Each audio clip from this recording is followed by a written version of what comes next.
Conscious parenting का अर्थ है कि हम एज अ पेरेंट जो भी एक्शंस ले रहे हैं वो कॉन्शियस होके ले रहे हैं। एक पेरेंट ये कैसे जज करे कि मैं सही पेरेंटिंग कर रहा हूँ या नहीं कर रहा? What is the criteria? Is there a benchmark to this? See, there are no perfect parents and no perfect children.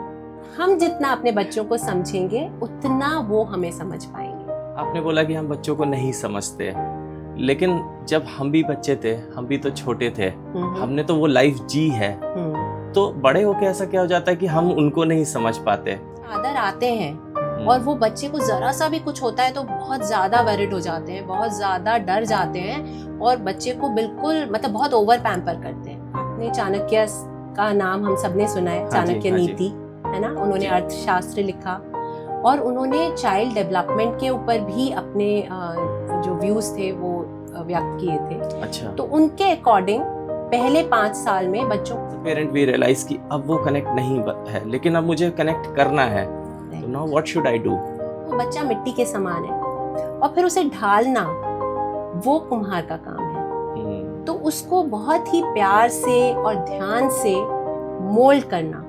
Doctor Gabor Mate हैं, he is a Canadian physician. So वो कहते हैं कि लव इज नॉट इनफ, सिर्फ प्यार देना काफी नहीं है।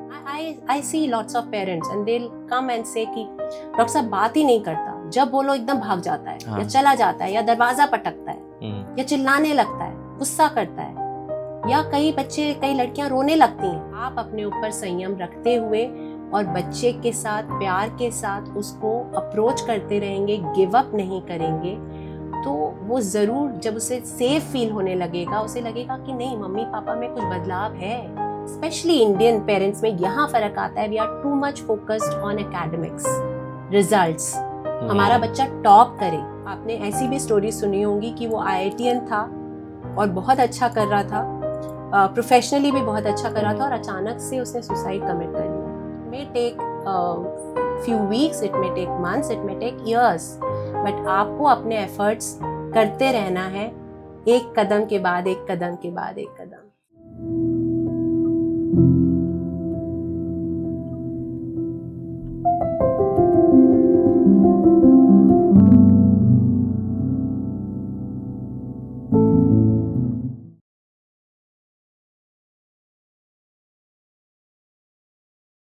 नमस्ते दोस्तों, अगर आपको हमारा पॉडकास्ट पसंद आ रहा है और जो कंटेंट हम बना रहे हैं वो अच्छा लग रहा है, तो आप हमारे चैनल को सब्सक्राइब ज़रूर करिए और इसको शेयर करिए।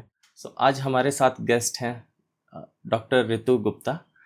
She is a senior paediatrician and adolescence health coach and she is a parenting coach as well. Welcome doctor Ritu Gupta on the show. Thank you Vaibhav. So before we start any discussion, we would want to understand parenting क्या है? So parenting है, parents अपने आप को raise कर रहे हैं मतलब खुद का पालन कर रहे हैं, खुद को पोस रहे हैं, एक तरह से खुद अपनी परवरिश फिर से कर रहे हैं। अच्छा, बच्चों को पालना इज नॉट पेरेंटिंग, खुद को पालना इज पेरेंटिंग। सो काम हमें यही करना है, अपने ऊपर जब हम काम करेंगे एज पेरेंट्स, बच्चे हमारे जैसा हम चाहते हैं वैसे बड़े होंगे। तो क्या ये कोई बज़वर्ड नहीं है जो वेस्टर्न फिलॉसफी से आया हुआ है? मैं इस चीज में बिलीव करती हूँ कि ये पूरा जो ब्रह्मांड है, हम सिखाते हैं ना बच्चों को अहम ब्रह्मास्मि, यस, सो हम एक ही है ना। हाँ जी। तो ईस्ट वेस्ट देश परदेश वो कुछ नहीं है। पूरे ब्रह्मांड में, पूरे यूनिवर्स में, पूरे जितने पेरेंट्स हैं और जितने बच्चे हैं सब एक ही जैसे हैं। And it's not a buzzword according to me. तो कोई बज़वर्ड नहीं है। बच्चों का पालन पोषण करते हुए जो एज पेरेंट्स हम सीख रहे हैं वही पेरेंटिंग है। तो आपको क्या लगता है कि ये रियल नीड है? सो पेरेंटिंग मुझे लगता है कि बहुत ही नीड वाली चीज़ है, बहुत ज़रूरी है, और आज ही नहीं, मेरे को लगता है हमेशा से इसकी ज़रूरत है। हम जब पेरेंट्स बनते हैं ना तो हमें लगता है कि हमें कुछ सीखने की ज़रूरत नहीं है, हमें सब आता है। करेक्ट। पेरेंटिंग कोई सीखने की चीज़ है? बच्चों को पालना पोसना क्या हमें किसी से सीखना पड़ेगा? ऐसा ही थॉट रहता है काफ़ी। बिल्कुल। पर जब हम देखते हैं, हम कई चैलेंजेस फेस करते हैं अपने बच्चों को पालते हुए उनके साथ में, तो ये रियलाइजेशन मुझे हुई है ओवर द इयर्स, और मैं 27 साल से प्रैक्टिस कर रही हूँ नोएडा में। तो मैंने देखा है कि तरह तरह के चैलेंजेस के साथ पेरेंट्स आते हैं, जो वो अपने बच्चों के साथ फेस कर रहे होते हैं। प्रॉबेबली इतना उसकी अवेयरनेस कभी नहीं थी जो कि अब आ रही है। ऑलराइट। एंड इसीलिए मैं बात भी करती हूँ कॉन्शियस पेरेंटिंग की, जो कि शायद वर्ड वेस्टर्न वर्ल्ड से आया है। डॉक्टर शेफाली हैं, she is like she is an Indian who is based in New York, and वो कॉन्शियस पेरेंटिंग पे बहुत काम करती हैं और सालों से कर रही हैं। तो मे बी हमें ये टर्म वहां से मिली है, बट कॉन्शियस पेरेंटिंग का अर्थ है कि हम एज अ पेरेंट जो भी एक्शंस ले रहे हैं वो कॉन्शियस होके ले रहे हैं। एक तरह से सचेत होकर ले रहे हैं, हम एक अनकॉन्शियस स्टेट में नहीं ले रहे हैं। मैं आपको ये भी एक्सप्लेन करूंगी जब आप राइट। अगर हम सिर्फ इंडियन कॉन्टेक्स्ट की बात करें तो इंडियन कॉन्टेक्स्ट में पेरेंटिंग कितना रेलेवेंट है? जहाँ पेरेंट्स हैं, पेरेंटिंग तो उसके साथ वैसे ही जुड़ा हुआ है जी, और पेरेंट्स के बच्चे हैं तो पेरेंटिंग उतना ही रेलेवेंट है, उससे जगह का फर्क नहीं पड़ता। तो इंडिया में भी मैं कहूँगी बहुत रेलेवेंट है। जो अगर हम मॉडर्न डे पेरेंटिंग की बात कर रहे हैं तो देखिए, जो हमारे भारतीय संस्कृति है जी, उसमें हम सालों से क्या पीढ़ियों से हम अपने बच्चों को वैसे ही पालते पोसते हैं जिस तरह से हमने अपने माता पिता को हमें पालते हुए देखा। मोस्टली उसी तरह से करते हैं, जी, है ना। पर उसका मतलब ये नहीं है कि हम परफेक्ट पेरेंट्स हैं या हम आइडियल पेरेंट्स हैं या हमारे बच्चे परफेक्ट हैं। उसमें भी गैप्स हैं और हम अपने रिश्तों को और मजबूत कर सकते हैं। ज्यादा रिस्पॉन्सिबल, ज्यादा कैरेक्टर वाले बच्चे, ज्यादा इमोशनली इंटेलिजेंट, इंडिपेंडेंट, रिस्पॉन्सिबल, उस तरह के बच्चे हम रेस कर सकते हैं अगर हम सचेत होकर अपने बच्चों को पेरेंट करें। तो एज यू सेड कि इन इंडियन कॉन्टेक्स्ट हम वैसे ही पालते हैं जैसे हमने देखा, हालांकि इसमें कुछ तो चेंजेस दिखते हैं। अभी टू आवर जनरेशन, हमने जब हम पले बढ़े तो हमने देखा कि काफ़ी स्ट्रिक्ट रूल्स होते थे। आजकल वो शायद थोड़ा सा कम हो गया, पैम्परिंग भी हो गई है ज़्यादा। बच्चों को मारना पीटना, थोड़ा सा उनको हार्श बोलना, वो भी काफ़ी कम हो गया। तो क्या ये एक सही डायरेक्शन है पेरेंटिंग का? आप सही कह रहे हो कि पहले जो पेरेंटिंग थी वो ज़्यादा अथॉरिटेरियन थी। तो 4 ट्रेडिशनल पेरेंटिंग स्टाइल्स हैं, मैं आपको ब्रॉडली बताती हूँ। तो अथॉरिटेरियन पेरेंटिंग में है कि father is saying, like father और मदर, पेरेंट्स का जो वे है वो है कि माय वे और द हाईवे, मैं जो कह रहा हूँ वही सही है, आपको ओबे करना है, आपको सारी बातें माननी है। बच्चे का कोई से नहीं है, जो पेरेंट कहेगा उसे वही मानना पड़ेगा। और उसमें जो रिलेशनशिप होता है वो एक जैसे होता है ना कि एक बहुत स्ट्रिक्ट और हार्श लीडर है और उसके साथ जो भी उसकी टीम में लोग हैं, तो वैसे ही बच्चों के साथ बर्ताव होता है। तो उसमें जो बच्चों की पेरेंट्स के साथ रिलेशनशिप होती है वो बहुत आप कहोगे क्लोज नहीं होते हैं। बच्चे ओबे करते हैं, मे बी बात मानते हैं अपने पेरेंट्स की क्योंकि उनके पास कोई चॉइस नहीं है, पर डर भी होता है उसमें और रिश्तों में दूरी होती है, एक डिस्कनेक्ट होता है। So that is authoritarian parenting. और इंडियन पेरेंटिंग्स में mostly parenting, specially fathers, authoritarian होते हैं। उसके बाद एक है परमिसिव पेरेंटिंग जिसकी आप अभी बात कर रहे हैं। प्रॉबेबली जब लोगों को शायद लगा कि इतना ज्यादा जोर दबाव डालना या बहुत ज्यादा हिटलर के जैसे एक्ट करना वो ठीक नहीं है, तो पेरेंट्स परमिसिव हो गए, और पहले भी होते थे। उसमें है कि बच्चा जो कर रहा है उसे करने दो, कोई रोक टोक नहीं है, कोई बाउंड्रीज नहीं है, कोई डिसिप्लिन नहीं है, तो उसमें बच्चे को पूरी छूट है। उसमें पेरेंट्स बच्चों को प्यार तो बहुत दे रहे हैं, बहुत ओवर पैम्पर कर रहे हैं, पर उसमें कई बारी बच्चा एंटाइटल्ड फील करता है कि मैं तो जो मांगूंगा मुझे मिल जाएगा, मेरी हर जिद पूरी हो जाएगी, मेरी हर मांग मान ली जाएगी। तो वहां पे वो टैंट्रम्स होना और मेल्ट डाउन्स होना वो बल्कि ज्यादा होता है। राइट। फिर है एक निग्लेक्टफुल पेरेंटिंग। निग्लेक्टफुल पेरेंटिंग में पेरेंट्स है ही नहीं, एक तरह से अवेलेबल ही नहीं है, प्रेजेंट अच्छा। ही नहीं है ना। तो बच्चे they are on their own, उसमें वो जो करना चाहें कर सकते हैं, पेरेंट्स है नहीं देखने के लिए। इनफैक्ट बच्चे निग्लेक्टेड फील करते हैं, इग्नोर्ड फील करते हैं, लोनली हो जाते हैं। ऑलराइट। और ये ज्यादातर देखा गया है, जैसे पेरेंट्स या तो खुद कुछ मानसिक स्थिति उनकी ऐसी अनस्टेबल है, कुछ मेंटल हेल्थ डिसऑर्डर्स हैं उनको, या वो सब्सटेंस अब्यूज कर रहे हैं, खुद वो अल्कोहलिक हैं, या खुद अपना ही ख्याल नहीं कर पा रहे हैं, तो बच्चों का क्या करेंगे। जी, बिल्कुल। या दोनों पेरेंट्स वर्किंग हैं और बहुत ज्यादा बिजी हैं, राइट। तो उसमें भी बच्चे निग्लेक्ट हो जाते हैं और वो भी बच्चों को क्षति पहुंचाता है। ओके। एंड लास्ट जो इन 4 में है वो है authoritative parenting.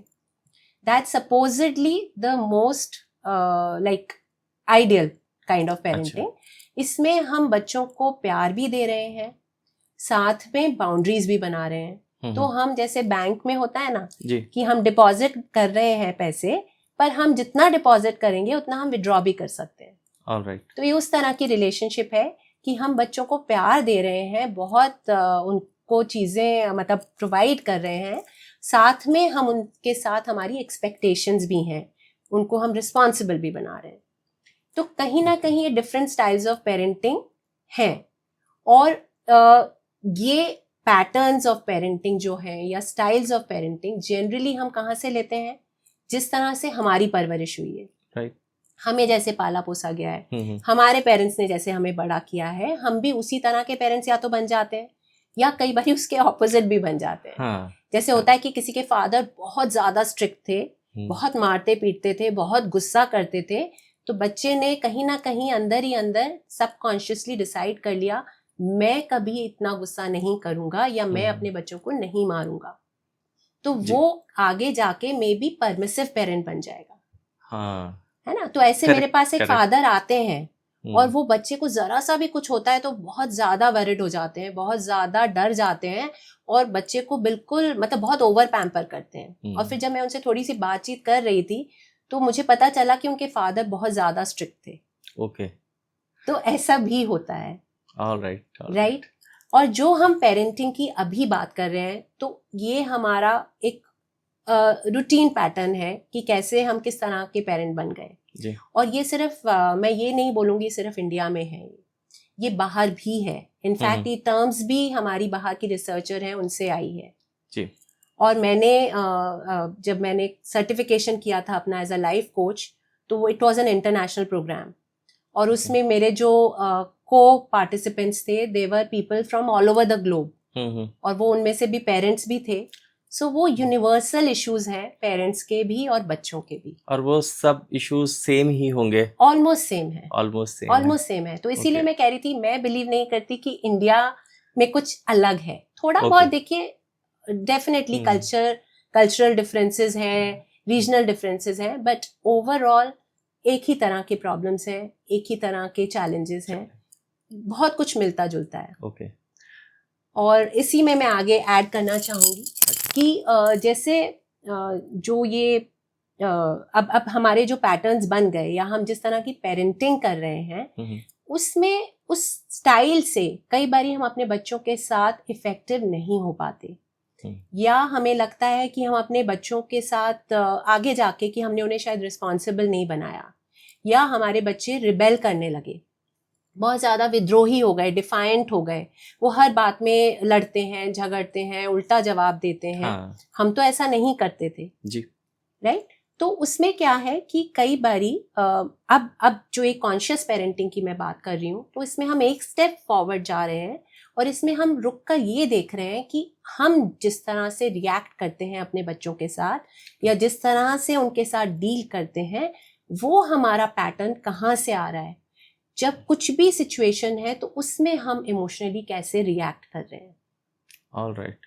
तो जब वो हम प्रेजेंट होते हैं और फिर हम देखते हैं कि अच्छा ये इफेक्टिव हो रहा है या इनइफेक्टिव हो रहा है, ये हमारे बच्चे के साथ काम कर रहा है या नहीं कर रहा है, तो हम फिर अपने ऊपर वर्क करते हैं और जिससे हमारी परवरिश में फर्क आता है, हमारे रिश्ते और मजबूत होते हैं बच्चों के साथ और हम अपने बच्चों के साथ और इफेक्टिव होते हैं।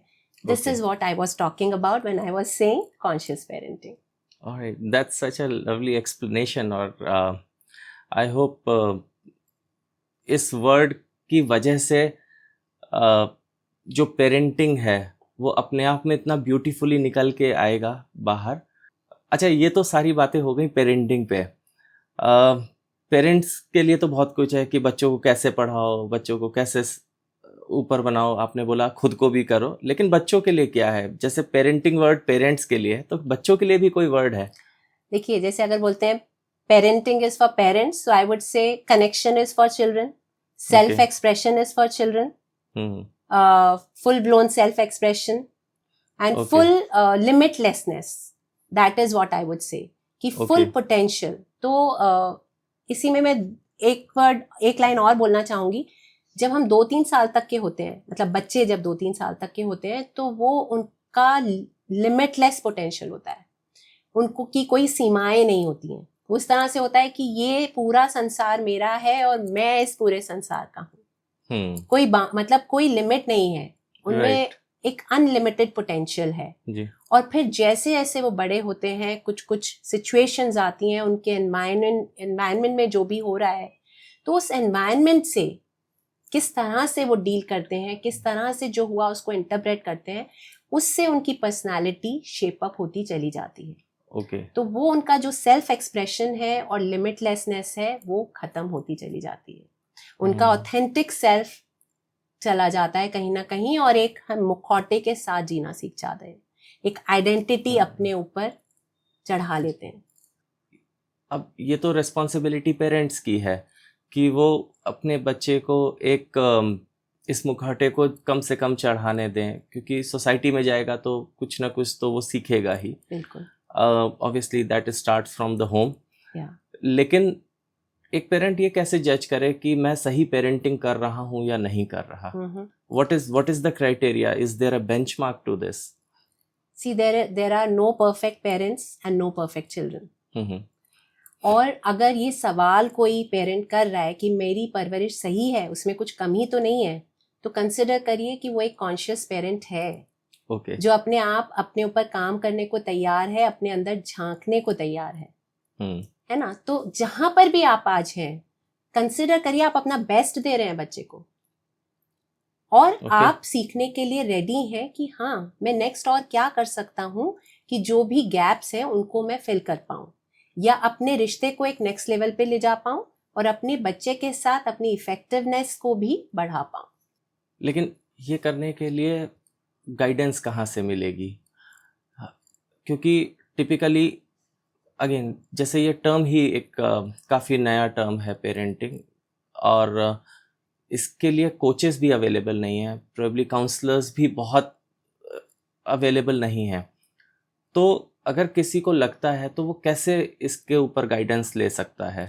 तो वैभव देखिए, आप बिल्कुल सही कह रहे हैं। अभी हमारे पास जो पेरेंट्स को गाइड कर पाए ऐसे पेरेंटिंग कोचेस या काउंसलर्स बहुत ही कम है, बट अब अवेयरनेस बढ़ रही है। जैसे मैं भी एक पेरेंटिंग कोच भी हूँ।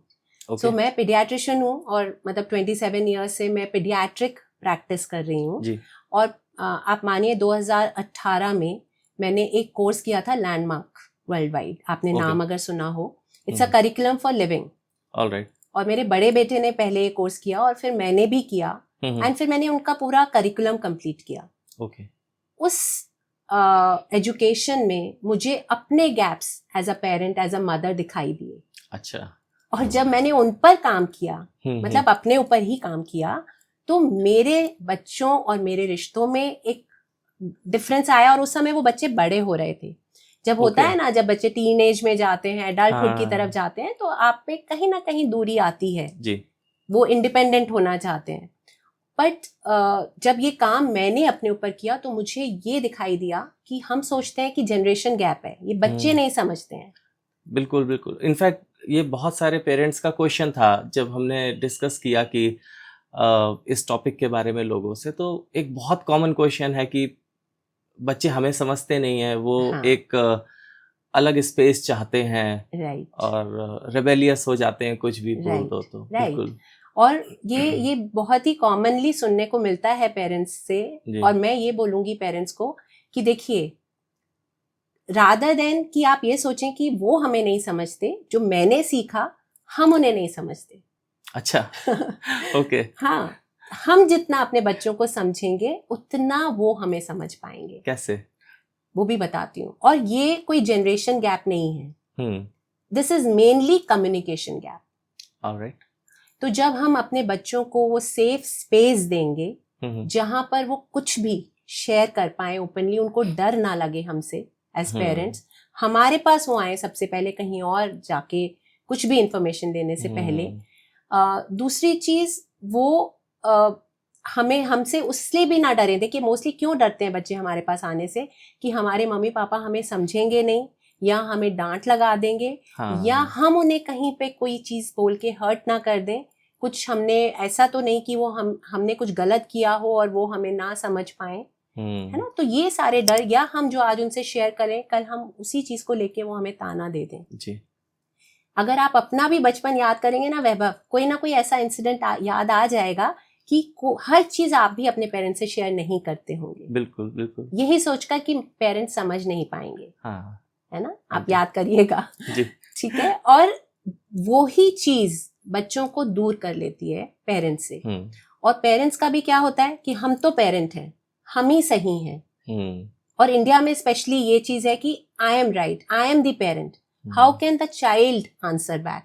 बच्चा उल्टा जवाब नहीं दे सकता, बच्चा ऊंची आवाज में नहीं बोल सकता, बच्चा कभी अपना पर्सपेक्टिव, अपना व्यू पॉइंट भी रखे तो उसको भी हम मोस्टली इग्नोर करते हैं, है ना। तो जितना हम बच्चों के साथ कनेक्ट करेंगे और उन्हें समझेंगे एम्पैथी के साथ, कंपैशन के साथ, अंडरस्टैंडिंग के साथ, उतना एक तो वो हमारे साथ सेफ फील करेंगे और उतना ही फिर वो ओपन अप होंगे और उतना ही फिर हम उनकी लाइफ में डिफरेंस मेक कर पाएंगे, जहां जरूरत है गाइड करके करेक्ट भी कर पाएंगे। आपने बोला कि हम बच्चों को नहीं समझते, लेकिन जब हम भी बच्चे थे, हम भी तो छोटे थे, हमने तो वो लाइफ जी है, तो बड़े होके ऐसा क्या हो जाता है कि हम उनको नहीं समझ पाते, क्योंकि ये तो हमारा पर्सनल, सबका अपना पर्सनल एक्सपीरियंस है वो 16, 17, 18 सालों का। बड़े होने के बाद वो क्यों भूल जाते हैं, और ऐसा क्या होता है कि हम फिर वो 16, 17 साल वाले को नहीं समझते? हाँ, तो जब वो फेज निकल जाता है ना वैभव, प्रॉबेबली तब हम वो सब कुछ भूल जाते हैं। और फिर जब जैसे ही जिस दिन पेरेंट बनते हैं उस दिन वो बहुत सारी जिम्मेदारियां हम पर आ जाती हैं जी। और हम अपना बचपन, अपना जो किशोरावस्था है, एडोलेसेंस है, यूथ है, उसको भूलकर बस एक पेरेंट की, अभिभावक की जिम्मेदारियां निभाने में लग जाते हैं। और उसी कश्मकश में बच्चों के साथ कनेक्ट करना, उन्हें समझना जरूरी है, वो भूल ही जाते हैं। हम अनकॉन्शियस पेरेंटिंग पे चले जाते हैं। Absolutely, you're bang on. So we become unconscious parent. We are not behaving, acting consciously. We are not conscious of what we are doing. So it's very important that we become aware and we become conscious as a parent. अच्छा, parenting हो गया, parenting तो हमने कर ली, अब parenting कहाँ तक करनी चाहिए, कब तक करनी चाहिए, कहाँ पे हमें लाइन ड्रॉ करनी चाहिए? तो एग्जैक्टली आपका क्वेश्चन शायद कुछ फर्क है, बट मैं बोलूंगी जब तक हम पेरेंट्स हैं, जब तक हमारे बच्चे हैं, हम हमेशा तब तक पेरेंट रहेंगे और बच्चे बच्चे ही रहेंगे। सिर्फ जिम्मेदारियां बदलेंगी जी, एक रिलेशनशिप चेंज होगा और हमारे रोल्स भी बदल सकते हैं। तो इसके लिए देखिए मैं आपको एक एग्जाम्पल देती हूँ जिसमें मैं कंपेयर करूंगी हमारी इंडियन संस्कृति, जो भारतीय संस्कृति से एक एग्जाम्पल लूंगी और एक वेस्ट से लूंगी जी। और उसमें देखिए आपने चाणक्य का नाम हम सबने सुना है। चाणक्य नीति है ना, उन्होंने अर्थशास्त्र लिखा और उन्होंने चाइल्ड डेवलपमेंट के ऊपर भी अपने जो व्यूज थे वो व्यक्त किए थे। अच्छा। तो उनके अकॉर्डिंग पहले 5 साल में बच्चों को सिर्फ प्यार दो और एक राजकुमार की तरह पालो पोसो। 5 से 15 में एक सर्वेंट, नौकर की तरह उसको ट्रीट करो। मतलब क्या है कि उसको एक तरह से डंडा जैसे दिखा के काम कराओ, स्ट्रिक्ट रूल्स होने चाहिए, उनको बिल्कुल डिसिप्लिन करो, है ना। तो उस तरह की परवरिश करो और 15 साल के बाद उनके फ्रेंड बन जाओ, जैसे दोस्त होता है। जी, जी। तो इसमें भी रोल्स चेंज हो रहे हैं, रिस्पॉन्सिबिलिटीज बदल रही हैं और आपका रिश्ता एक तरह से बदल रहा है जैसे जैसे बच्चा बड़ा हो रहा है। पर आप पेरेंट ही हैं जी, और आपका बच्चा कितना भी बड़ा हो जाए वो बच्चा ही है। इसको मैं कंपेयर करूंगी, डॉक्टर गैबोर माटे हैं, he is a Canadian physician, okay, है ना, ही is a very senior physician, he is in 80s now, और उन्होंने बहुत सालों मेडिकल फील्ड में काम किया है। उन्होंने मतलब पहले एज अ फैमिली फिजिशियन काम किया, फिर उन्होंने पैलिएटिव केयर में किया, जो लोग टर्मिनल एंड स्टेज डिजीज से जूझ रहे हैं उनके साथ काम किया। फिर उन्होंने एडिक्शन, बहुत सारे लोग जो एडिक्शन से जूझ रहे थे उनके साथ काम किया। और अब फिर उन्होंने कई बुक्स लिखी हैं। सो उन्होंने क्या एक थ्योरी जो सबके सामने लाए हैं, उसमें बहुत इम्पॉर्टेंट है कि पहले कुछ साल जो फॉर्मेटिव ईयर्स होते हैं बच्चों के, जो कि 0 to 7 ईयर्स हम कहते हैं, जन्म से लेके 7 साल तक, वो बहुत ही इम्पॉर्टेंट है। और उसमें इमोशनल कनेक्शन पेरेंट का बच्चों के साथ होना बहुत ज़रूरी है। तो इनफैक्ट वो वूम्ब से ही शुरू हो जाता है, जब बच्चा गर्भ में है। तो उस समय बच्चा जो हमारा मतलब जो बच्चे हैं, they should feel secure, they should feel seen, they should feel understood and they should feel safe. तो उनको वो इमोशनल सिक्योरिटी चाहिए। सो वो कहते हैं कि लव इज नॉट इनफ, सिर्फ प्यार देना काफी नहीं है। प्यार तो देखिए मैं मानती हूँ कि हर पेरेंट अपने बच्चे को करता है, बिल्कुल बिल्कुल, हर इसका इसमें कोई डाउट ही नहीं है। उनका प्यार करने का तरीका अलग अलग हो सकता है, कोई डांट के प्यार करेगा तो कोई पुचकार के प्यार करेगा, है ना।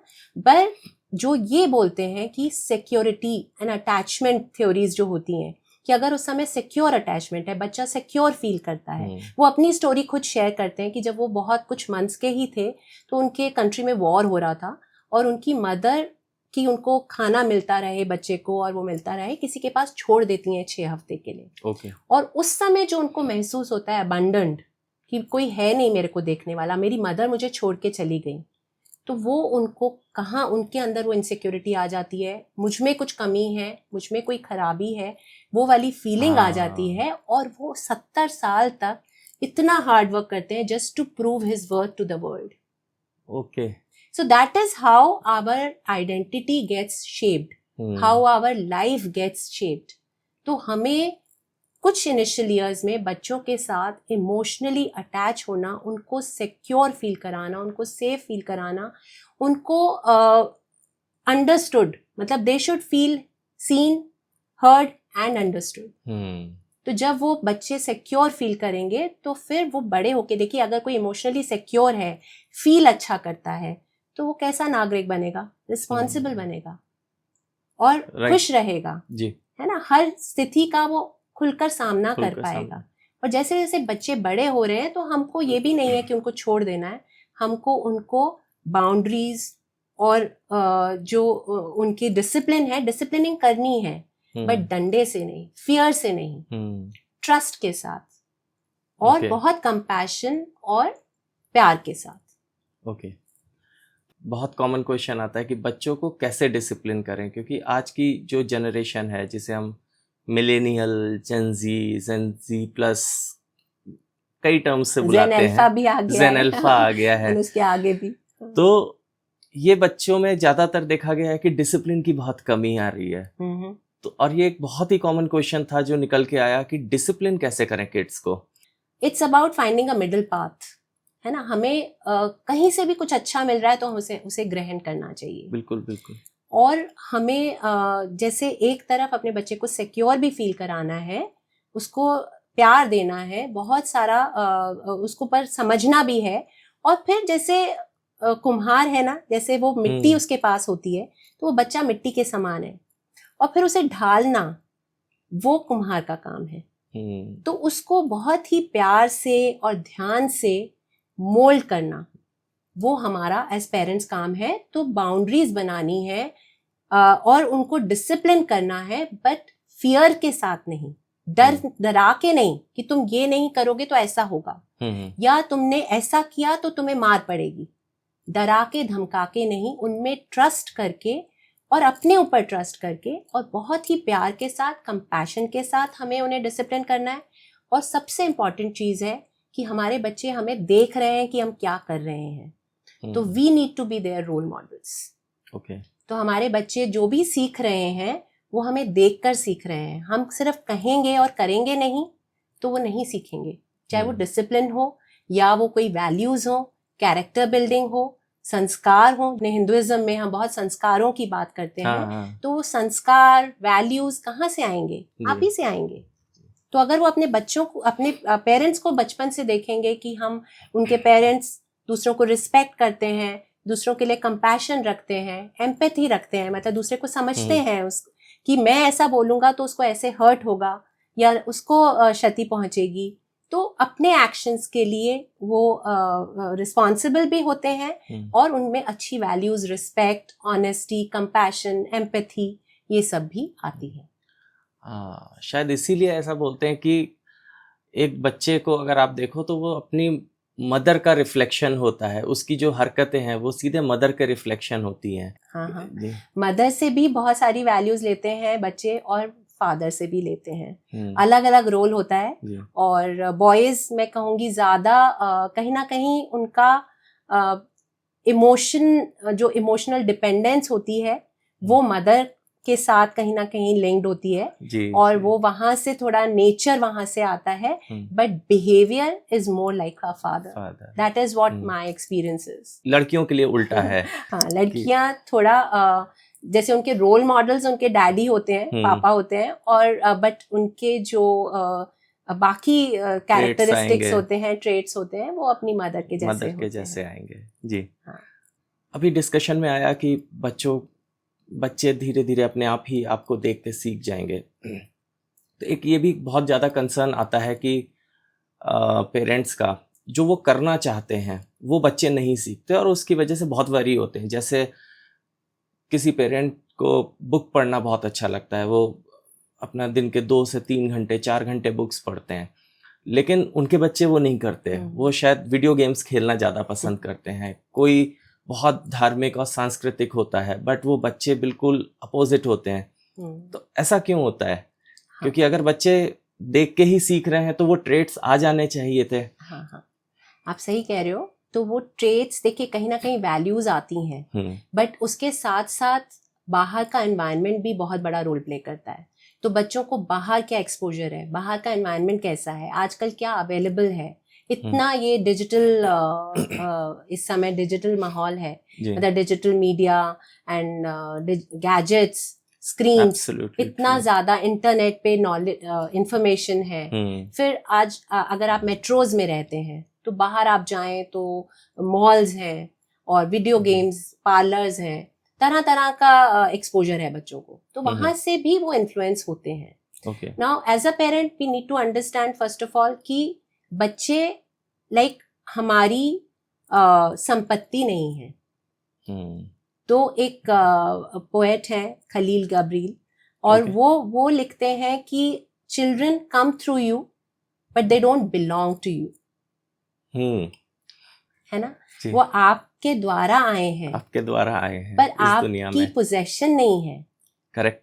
उनकी, हाँ जी, उनका ये एक अपनी अलग जर्नी है, अपना पाथ है, उनकी लाइफ है। आप उनको गाइड कर सकते हैं, उनकी परवरिश करके बड़ा कर सकते हैं, पर अल्टीमेटली वो क्या करेंगे वो उनकी जर्नी है, उनकी डेस्टिनी है। तो आप हर चीज रोक टोक नहीं सकते। At the same time definitely अगर वो आपको देख रहे हैं तो वो बहुत सारी अच्छी चीजें, बहुत सारे आपके वैल्यूज, कैरेक्टर्स वो ले रहे हैं, कहीं ना कहीं इम्बाइब कर रहे हैं। और जहां पर भी आपको लगता है कि वो कहीं मतलब सही राह से भटक रहे हैं तो आप उन्हें गाइड करिए, पर उसके लिए सबसे पहले जरूरी है कि अपने बच्चे के साथ कनेक्ट करिए। And when I am saying connect का मतलब है उनको समझना, इमोशनली कनेक्ट करना। तो we need to be emotionally intelligent ourselves and then only we can raise emotionally intelligent children. Okay. आप जानना चाहेंगे इमोशनल इंटेलिजेंस? हाँ बिल्कुल। ये एक तो टर्म भी बहुत अपने आप में इंटरेस्टिंग है, उस पे आएंगे, लेकिन यहाँ से एक बहुत ही क्विक क्वेश्चन आ रहा था मेरे दिमाग में कि हम एज अ पेरेंट अब कैसे कनेक्ट करें, क्योंकि जिनके बच्चे 5-7 साल से बड़े हो गए हैं और वो अभी तक कनेक्ट नहीं कर पाए, अब वो इस एज में जिनके 12, 14, 16 साल के बच्चे हैं, वो अब कैसे कनेक्ट करेंगे उन बच्चों के साथ, क्योंकि कनेक्ट तो नहीं है। Let's say as a parent we realise कि अब वो कनेक्ट नहीं है, लेकिन अब मुझे कनेक्ट करना है, तो now what should I do? Right, very good question Vaibhav. So देखिए, it's never too late, I would say. आप कभी भी पहल आप ही को करनी होगी, और शुरुआत आप कभी भी कर सकते हैं, है ना। And this moment is the right moment. तो अभी से, इसी पल से आप शुरुआत करिए। और कनेक्ट कैसे करेंगे? देखिए, अगर आप इतने सालों अपने बच्चे के साथ कनेक्टेड नहीं हैं और वो आपसे दूर भागता है, आपको देखते ही गायब हो जाता है, या आप कुछ भी पूछते हैं और वो जवाब नहीं देता है, या उल्टा जवाब देता है, या वो वहां से चला जाता है, तो देखिए कहीं ना कहीं उसका कुछ पास्ट एक्सपीरियंस है कि पापा ऐसे करेंगे, मम्मी ऐसे करेंगी, नहीं समझेंगे, व्हाटएवर। तो उसको ऑल्टर करने में टाइम लगेगा। तो सबसे पहले आपको अपने ऊपर संयम रखना है। सेल्फ मतलब आपको अपने इमोशंस को प्रेजेंट होना है कि मैं इस समय कितना फ्रस्ट्रेटेड फील कर रही हूँ या कर रहा हूँ एज अ पेरेंट, कि मेरा बच्चा मेरी सुन नहीं रहा है, बिल्कुल, है ना, मुझसे डिस्कनेक्टेड है, बात नहीं कर रहा है। I see lots of parents and they come and say कि डॉक्टर साहब बात ही नहीं करता, जब बोलो एकदम भाग जाता है, या चला जाता है, या दरवाजा पटकता है, या चिल्लाने लगता है, गुस्सा करता है, या कई लड़कियां रोने लगती हैं जी। तो ऐसा कुछ भी अगर है तो देखिए, आपको सबसे पहले अपने आप को संभालना है, अपने अंदर संयम लाना है, अपने इमोशंस को प्रेजेंट होना है, और उनको फिर रेगुलेट करना है।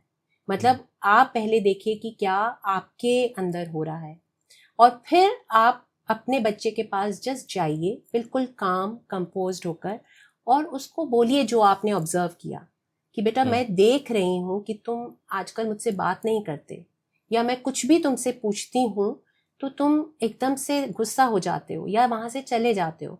सो use I statements. I statements मतलब अपने ऊपर लेकर करिए, रादर देन पॉइंटिंग फिंगर्स कि तुम बात नहीं कर रहे हो, तुम ऐसे कर रहे हो। उसे ब्लेम करके, कंप्लेन करके अगर आप करेंगे तो वो वैसे ही आपसे और दूर चला जाएगा। तो अपने ऊपर लेकर करिए कि मैं ऐसा देख रही हूँ, मैं ऐसा ऑब्जर्व कर रही हूँ, मुझे ऐसा लग रहा है, और मैं तुमसे बात करना चाहती हूँ। तो बेटा प्लीज बताओ हम कब बात कर सकते हैं, है ना। थोड़ी देर वहां बैठ जाइए, वो आपको गुस्सा करे बच्चा तो आप थोड़ी देर बैठ के वहां से आ जाइए, उस समय देखिए, जज करिए उस चीज को। आज नहीं तो कल, नहीं तो परसों, एक दिन जरूर आएगा जब आप अपने ऊपर संयम रखते हुए और बच्चे के साथ प्यार के साथ उसको अप्रोच करते रहेंगे, गिव अप नहीं करेंगे, तो वो जरूर जब उसे सेफ फील होने लगेगा, उसे लगेगा कि नहीं मम्मी पापा में कुछ बदलाव है, ये पहले जैसे बिहेव नहीं कर रहे और ये रियली में कोशिश कर रहे हैं, तो वो धीरे धीरे आपसे खुलने लगेगा, आपके साथ बात करने लगेगा और आपके साथ शेयर करने लगेगा, और वो कनेक्शन बन जाएगा। ओके। बच्चे ऑब्जर्व कर लेते हैं? बिल्कुल बिल्कुल करते हैं। बच्चे बहुत इंटेलिजेंट होते हैं, बहुत सेंसिटिव होते हैं। आप कई बार होता है ना कि हमें लगता है हमने तो अभी मुंह ही खोला था और बच्चा तो चिल्लाने लगा, तो हमने तो कुछ कहा नहीं था। तो मैं पेरेंट्स से पूछती हूँ, अच्छा आप ये बताइए, जब आपने वो कुछ कहा नहीं था, मुंह खुलने वाला था, उससे पहले आपके माइंड में क्या चल रहा था, है ना, यहाँ क्या थॉट्स थे? अंदर थॉट्स है कि ये बदतमीज बच्चा है, ये सुनता नहीं है, तंग कर रखा है। ये भाव जो है ना, चाहे आप इन्हें कह नहीं रहे हैं, ये आपके बच्चे तक जा रहे हैं। बच्चा वो भी जान लेता है। ओके। सो आपकी जो हम बोलते हैं ना एनर्जी, तो वो एनर्जी उसे पहुंच जाती है। सो इट्स वेरी इंपॉर्टेंट कि आप यहाँ पर भी अपने को शांत करें, यहाँ पर भी अपने को शांत करें, और ज्यादा दिमाग ना लगाए। हाँ देखिए, हाँ मतलब देखिए, इसमें अगेन जो भारतीय परंपरा और संस्कृति संयम की बात करती है जी। तो इसमें हमारा संयम में हम क्या बोलते हैं, हम अपने माइंड एंड हार्ट की बात करते हैं जी। Head and heart. तो वही उनको दोनों को बैलेंस में लाना है। डॉक्टर डेनियल सेगल हैं और वो ब्रेन को इंटीग्रेट करने की बात करते हैं। अच्छा। तो हमारा जो लेफ्ट ब्रेन होता है वो लॉजिकल होता है, और जो राइट साइड ऑफ ब्रेन होता है वो इमोशनल क्रिएटिव ब्रेन होता है। तो उन दोनों का जब बैलेंस हम ले आएंगे और अपने बच्चों को उनका इंटीग्रेशन सिखाएंगे, जिसकी बात हम भारतीय परंपरा में संयम की बात कर रहे हैं। Okay. So that is mind and heart connection, जो हम बोलते हैं बुद्धि और मन। ओके। तो यही हमें पहले सीखना है। Alright. ऐसा नहीं है कि हम पेरेंट हैं तो हमें वो संयम है जी, नहीं है। ऐसा लगता है कि हम हाँ। परफेक्ट हैं, हमें सब आता है, नहीं आता है। तो कॉन्शियस पेरेंट वही है जो अपने ऊपर काम करने को तैयार है, और ऐसा नहीं है कि वो परफेक्ट है, बट वो अब ग्रो करने के लिए, अपने बच्चे के साथ साथ ग्रो करने के लिए तैयार है। ऑलराइट। राइट। तो अब इमोशनल इंटेलिजेंस की कहानी सुनते हैं। हाँ। तो मतलब मेरे को लगता है कि आजकल जो हमेशा हमारा ध्यान क्या होता है, बच्चा कितना इंटेलिजेंट है, और वहाँ इंटेलिजेंट से मतलब होता है उसकी IQ या एकेडमिक्स, इंटेलिजेंस क्वेश्चन। तो स्पेशली इंडियन पेरेंट्स में यहाँ फर्क आता है, we are too much focused on academics results. हमारा बच्चा टॉप करे, है ना। एक बच्ची अभी मेरे पास आई थी और वो क्लास 12th में थी, और नहीं अभी 11th में आई थी, और 10th बोर्ड में शी वॉज रैंक 4। और वो उस वजह से अपसेट थी कि उसके अपनी फ्रेंड से 0.4% मार्क्स कम आए। Oh okay. सो इस तरह का हमारा कल्चर है और एनवायरनमेंट है, जहाँ पेरेंट्स फोकस्ड है रिजल्ट्स के ऊपर, एकेडमिक्स के ऊपर, और मार्क्स के ऊपर कि हमारा बच्चा टॉपर होना चाहिए जी, है ना। और जहाँ हम बात करते हैं इमोशनल इंटेलिजेंस की, तो आपने देखा होगा बहुत बच्चे हाई अचीवर्स हैं, बहुत अच्छा एकेडमिकली परफॉर्म कर रहे हैं, बट आपने ऐसी भी स्टोरी सुनी होंगी कि वो IITian था और बहुत अच्छा कर रहा था, प्रोफेशनली भी बहुत अच्छा कर रहा था, और अचानक से उसने सुसाइड कमिट कर लिया। हाँ, इस पे इनफैक्ट जब आप बोल रहे हो तो मुझे एक किस्सा भी याद आ रहा है। हाँ। मैं एक समिट में I was in speaker in north east summit. Okay. तो I met one innovator there. हाँ। तो उनके पास IIT गुवाहाटी के काफ़ी बच्चे आते रहते हैं for internship and all. So he was sharing an experience with me कि वो बच्चे इतने ज़्यादा इमोशनली स्ट्रांग नहीं होते, क्योंकि उन्होंने IIT क्रैक कर लिया है। तो अब माँ बाप को लगता है कि इनसे बड़ा दुनिया में अब कोई नहीं है। जो बच्चे ने बोला, माँ बाप को लगता है कि ये एकदम पत्थर की लकीर है, भगवान के वर्ड्स हो गए। कहते जब मेरे पास आते हैं और उनको ये समझ में आता है कि हमें तो कुछ भी नहीं आया, क्योंकि इंडस्ट्री में तो बहुत अलग होते, तो एंड आई कोट, उन्होंने ऐसा बोला कि they break like a brittle piece of glass. Right. और वही चीज मैं बात कर रही हूँ। सो देखिए, आप कहीं ना कहीं अपनी IQ से हाई अचीवर तो बन जाएंगे, ट्रॉफीज विन कर लेंगे, मे बी आप एकेडमिकली अच्छा करेंगे तो आपको जॉब्स बहुत मिल जाएंगी हाई प्रोफाइल वाली, बट क्या आप इमोशनली भी इंटेलिजेंट है? और इमोशनल इंटेलिजेंस से आपकी 90% जो लाइफ की सक्सेस है, that is mainly because of your emotional question, not IQ। और इमोशनल इंटेलिजेंस है क्या? सो उसमें बेसिकली है becoming aware of your own emotions. तो हमें ये नहीं सिखाया जाता बचपन से कि हम अपने इमोशंस को पहचानें और एक्सप्रेस करें। हम अवेयर ही नहीं होते। Absolutely. मैं उसको थोड़ा सा और एक्सप्लेन बाद में करूंगी।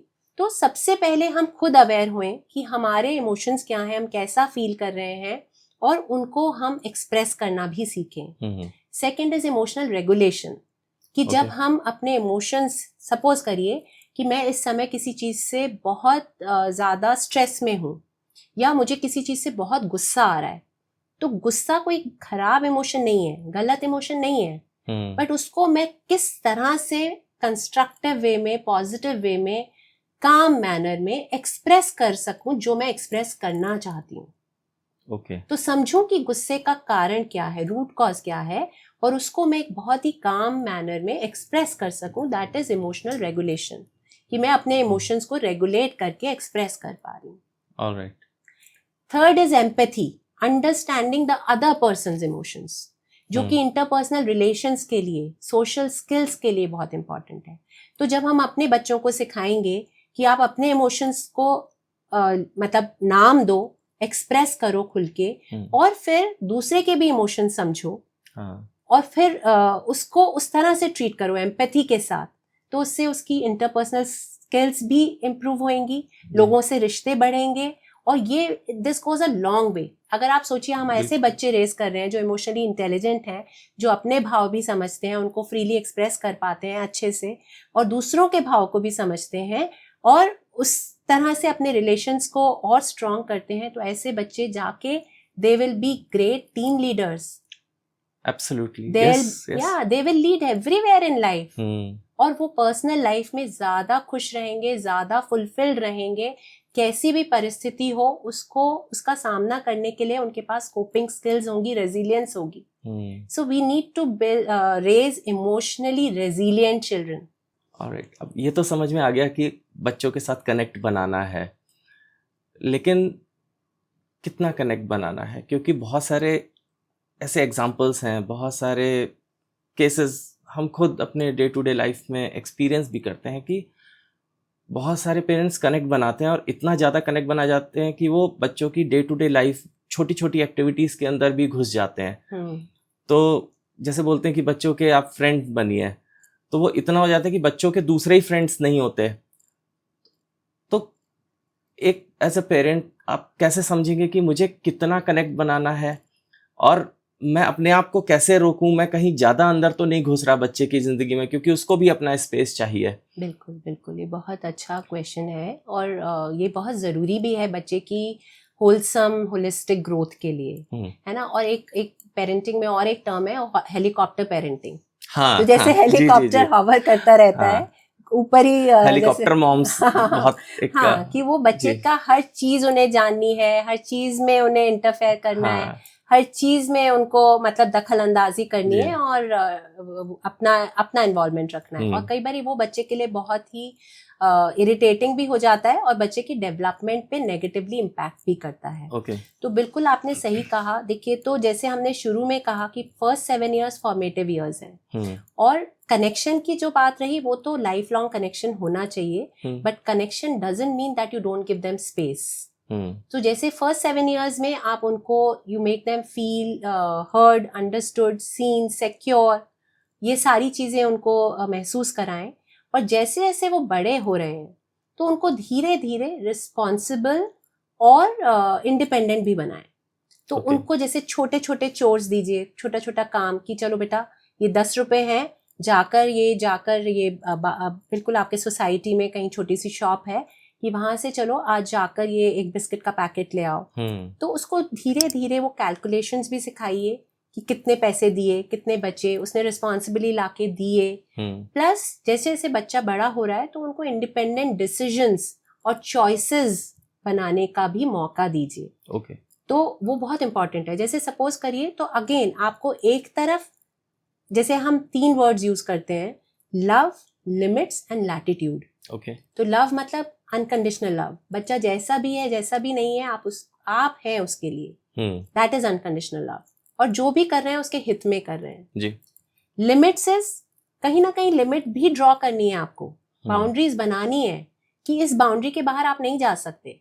ये हाउस रूल्स हैं. अगर आपको स्क्रीन टाइम 1 घंटा यूज करना है तो उसको क्रॉस नहीं करना है और उसके साथ कंसिस्टेंट रहना है.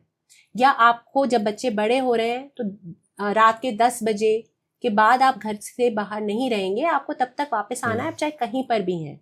तो उस तरह की लिमिट्स भी होनी चाहिए और उनको फिर कंसिस्टेंटली फॉलो करना भी जरूरी है. And third is latitude. Latitude is उनको इंडिपेंडेंस देना, ऑटोनॉमी देना, एजेंसी देना. मतलब उनको महसूस होना चाहिए हाँ मेरे पास भी कुछ पावर है.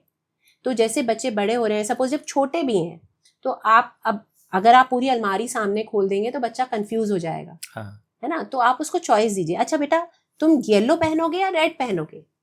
तो उसको चॉइस भी मिल गई जी. और आपने उसको 2 चीजें दिखा दी.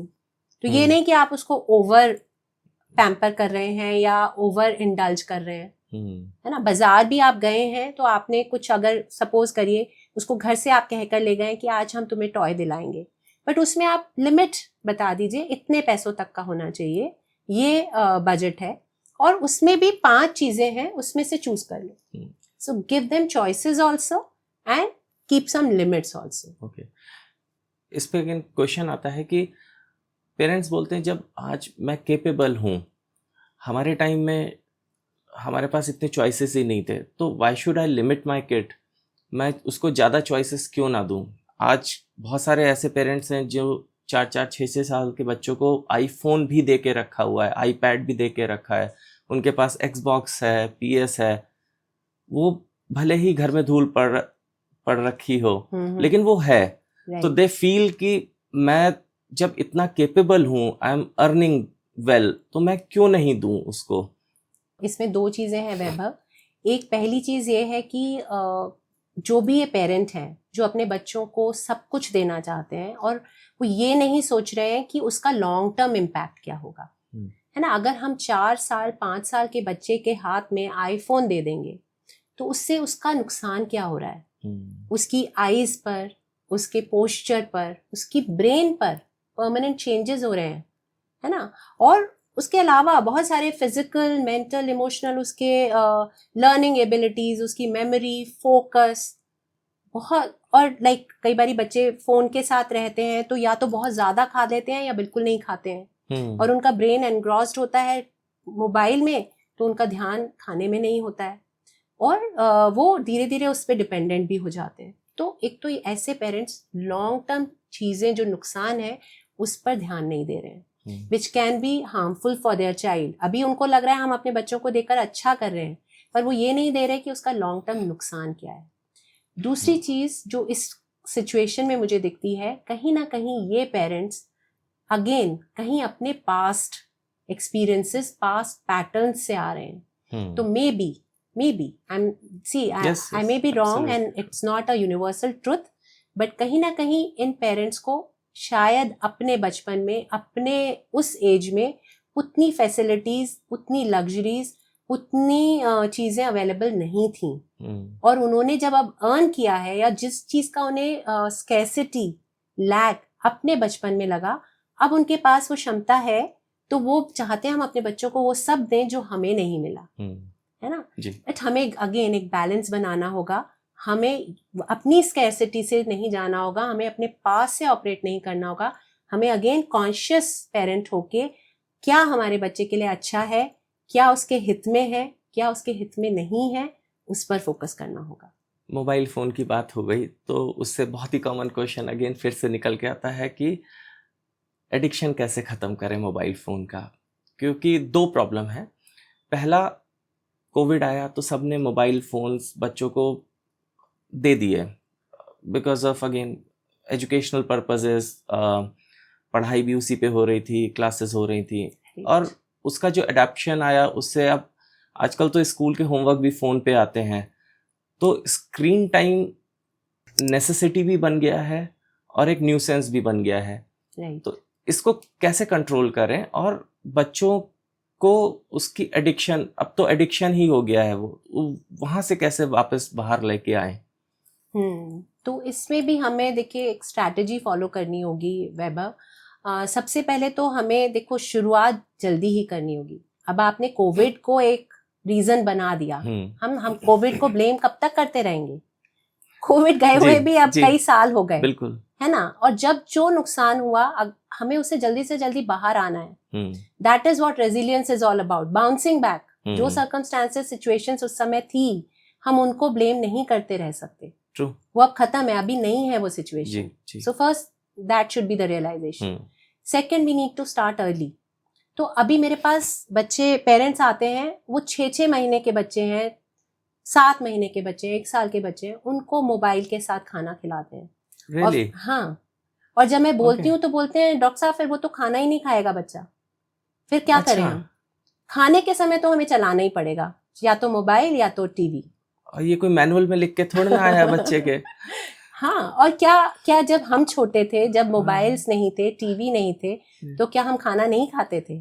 सो पेरेंट्स को समझना होगा कि मोबाइल फोन को as a distraction, as something to engage the child ऐसे मत यूज करें, नैनी की तरह यूज मत करें, है ना। कोई किसी चीज के साथ उसको रिप्लेस मत, मतलब उस समय सूद करने के लिए मत यूज करें। आप खाने के टाइम को इंटरेस्टिंग और ऐसा बनाएं, प्लेजेंट टाइम बनाएं, तो बच्चा एक तो उस समय स्क्रीन्स पे ना रहे। बहुत ही इंपॉर्टेंट चीज है, खाने के समय बिल्कुल स्क्रीन्स मत यूज करिए। और जो आप कह रहे हैं, जो बच्चे ऑलरेडी एडिक्टेड हैं, डिपेंडेंट हैं, उसको छोड़ना नहीं चाह रहे हैं, तो अब देखिए स्कूल की बात आई, एक तरफ आपने बिल्कुल सही कहा कि बहुत इंपॉर्टेंट पार्ट भी हो गई है, digital world is very important part of our life. बहुत सारी चीज़ें हम उससे सीखते भी हैं, पूरे वर्ल्ड से कहीं भी कनेक्ट हो सकते हैं, तो बहुत सारे एडवांटेजेस हैं। बट जो उसके नुकसान हैं उसको हमें एक बैलेंस लाना होगा, हमें एक लिमिट रखनी होगी। तो जैसे हम बोलते हैं 0 to 2 years, और ये हमारा American academy of paediatrics and even Indian academy of paediatrics दोनों इसी चीज़ को प्रमोट करते हैं कि 2 साल तक बच्चों को स्क्रीन टाइम बिल्कुल 0 होना चाहिए। ओके। और अगर बहुत कभी है तो जैसे सपोज करिए नाना दादी नानी वो कहीं बाहर रहते हैं और आपको उनसे मिलवाना है, तो बहुत शॉर्ट एक वीडियो कॉल करिए। तो once in a while video call that is permitted. उसके अलावा आप ज़्यादा स्क्रीन टाइम मत दीजिए। 2 से 5 साल तक के बच्चों को not more than an hour in a day। Okay. And 5 years and above not more than 2 hours। ठीक है, तो ये लिमिट को आप फॉलो करिए। एक तो चीज़ ये रही। अब बच्चे कहते हैं हमें तो होमवर्क भी फोन पर आता है, हमारे असाइनमेंट्स भी उस पर होते हैं, तो हम क्या करें? और वो असाइनमेंट्स भी ऐसे होते हैं जो आपको डिजिटली ही करने पड़ते हैं। हाँ, उनके लिए रिसर्च आपको गूगल पे ही करनी पड़ती है। तो देखिए कुछ चीज़ें हमारे कंट्रोल में नहीं है, कुछ चीज़ें हमें करनी भी पड़ेंगी। उस टाइम के अलावा कोशिश करिए कि उसके अलावा बच्चा 1 घंटे से ज़्यादा गैजेट्स पे नहीं है। और वहाँ शुरू से ही जब बच्चा छोटा है तभी से अगर बाउंड्रीज बनाएंगे और उनको फॉलो करेंगे तो बच्चा डिसिप्लिन रहेगा और आगे जाके आपको उतनी ही कम प्रॉब्लम होगी।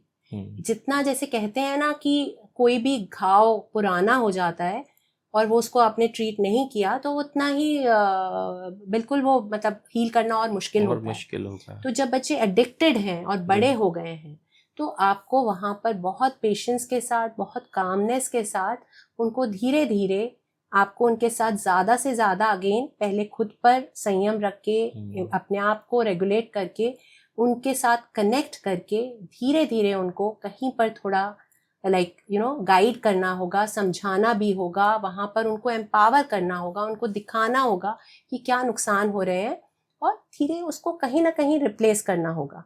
तो ऐसी चीज़ें ढूंढिए, ऐसी एक्टिविटीज़ ढूंढिए जो नेचुरली बच्चा बहुत पसंद करता है करना, उसको अच्छा लगता है करना। मे बी वो डिस्कनेक्ट हो गए हैं ना बच्चे, पहले शायद उनको आपके पास आके बात करना अच्छा लगता था। अब आप बिजी रहते हैं, टाइम नहीं है, खुद भी फोन पे रहते हैं, हम फोन पे रहते हैं, तो आपको भी रोल मॉडल बनना होगा कि आप खुद फोन पर नहीं है। आप नहीं एक्सपेक्ट कर सकते कि आप खुद फोन पर हैं और बच्चे को बोल रहे हैं मत रहो। तो you need to be a role model. कुछ ऐसे अपने घर पे ऐसे एरियाज रखिए, media free zones, gadget free zones. Dinner table पे कोई भी फोन यूज नहीं करेगा, उस समय कोई भी टीवी नहीं देखेगा, बेडरूम में कोई टीवी मोबाइल नहीं होगा। तो इस तरह की बाउंड्रीज बना के रखिए। और बच्चे जब यूज टू हो गए हैं, ज़्यादा डिपेंडेंट हो गए हैं, तो उनको धीरे धीरे उनसे दूर लाने के लिए कनेक्ट करके और एक्टिविटीज़ की तरफ उनको डाइवर्ट करिए, रिप्लेस करिए। जैसे किसी भी चीज़ की देखिए एडिक्शन अगर होती है, चाहे आप वो स्मोकिंग की कह लीजिए, अल्कोहल की कह लीजिए, तो वो कोई ना कोई नीड को पूरा कर रही है। तो समझिए कि जो स्क्रीन्स हैं वो भी बच्चों की नीड को पूरा कर रहे हैं। कोई उनको वहाँ पे एंटरटेनमेंट मिल रहा है, वहाँ पे उनको थ्रिल मिल रही है, वहाँ पे उनको मे बी जैसे कुछ पोस्ट डाली और लाइक्स मिल रहे हैं और लोग अप्रिशिएट कर रहे हैं, तो वहाँ पे वो they are feeling being seen, being heard, being understood. Maybe वो कई बार अपने फ्रेंड्स के साथ गेम खेल रहे हैं तो वहाँ पे उनको वो भी मजा आ रहा है कि वो एज अ टीम खेल रहे हैं, है ना, या कुछ चीज में जीत रहे हैं गेम्स में, तो वो एक थ्रिल दे रहा है। तो कुछ ना कुछ उनकी नीड फुलफिल हो रही है। तो वो नीड को हम कहाँ और किस तरह से फुलफिल कर सकते हैं, वो ऑल्टरनेटिव्स ढूंढिए और उसकी तरफ बच्चे को ढालिए। तो धीरे धीरे it's a very slow process. It may take few weeks, it may take months, it may take years, but आपको अपने efforts करते रहना है, एक कदम के बाद एक कदम के बाद एक कदम। So one step ahead of the other. Thank you so much, doctor Ritu. आपसे बात करके बहुत ही अच्छा लगा और बहुत नॉलेज बढ़ी। आई होप ज़्यादा से ज़्यादा लोग ये एपिसोड देखें और they move towards conscious parenting from whatever style they are following right now. Yes. Thank you so much for coming on the show.